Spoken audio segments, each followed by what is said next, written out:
thousands of Cubans have died at the hands of terrorist groups working out of the US.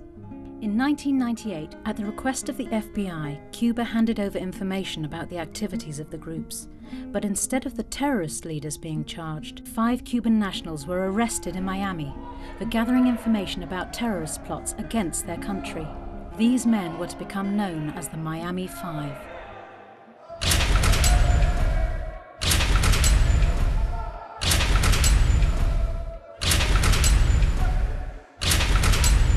Our experience has shown that the worst thing that can happen to anyone who is in an American prison is to be alone and without support on the outside. It's not just the men who are being punished, but also their families, because they are experiencing severe delays in getting visas to go and visit their loved ones. And in the case of 2 of the wives, Adriana, the wife of Gerardo, and Olga, the wife of Rene, they have been denied visas consistently on 8 consecutive occasions. Yo, por supuesto, no soy un peligro ni para la seguridad de Estados Unidos, ni para la seguridad de ningún país, mucho menos para cualquier otra persona. The treatment of family members has been condemned by the United Nations and human rights groups around the world. We consider that the refusal to issue visitation visas to the wives constitutes unfair and unreasonable and cruel treatment and is contrary to the US's obligations to humane treatment and to respect for family life. As well as the mistreatment of family members, the case itself has outraged legal opinion across the world. For nearly 50 years, Miami-based terrorists opposed to the Cuban government have targeted Cuba. In the early 1960s, when I was in the CIA, we all knew of the sabotage and the terrorism program that was going on against Cuba. Of course, we didn't call it terrorism at that time. We in the CIA called them operations for the liberation of Cuba. This 45-year war against Cuba, undeclared war against Cuba.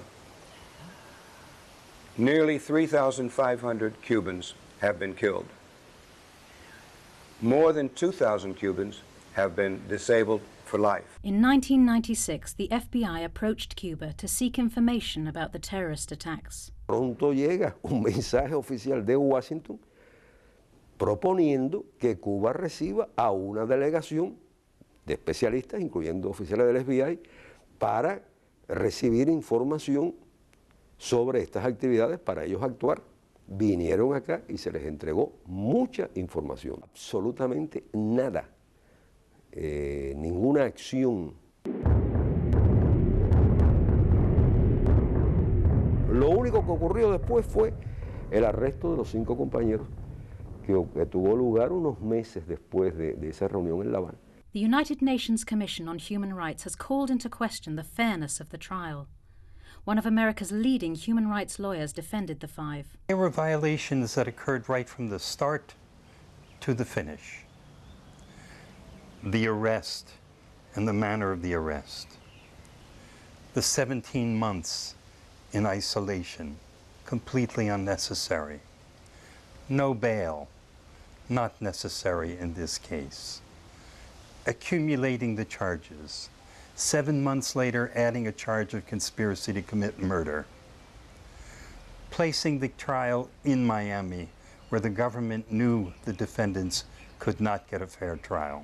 Prosecutorial misconduct throughout the trial, with this prosecutor telling the jury that these men came to the United States to destroy the United States, not once but 3 times. But while these 5 men have suffered from this highly political trial, the families have had to get on with their lives without their loved ones. Quiero decirle que desde que comenzó la lucha, que nos enteramos de esta situación, todos los familiares de ellos 5 nos unimos para luchar y todos parecemos una gran familia. One of the real travesties of the case has been the media silence that has surrounded it. A silence that Unite and sister unions in the UK and around the world want to break. Unite and the rest of the British and Irish trade union movement are determined now to mount this campaign to put pressure on the American government to give visas, to give access, to give them their human rights and entitlements to visit their husbands and fathers in those jails. It's 10 years on. It's now time for justice. It's now time for action.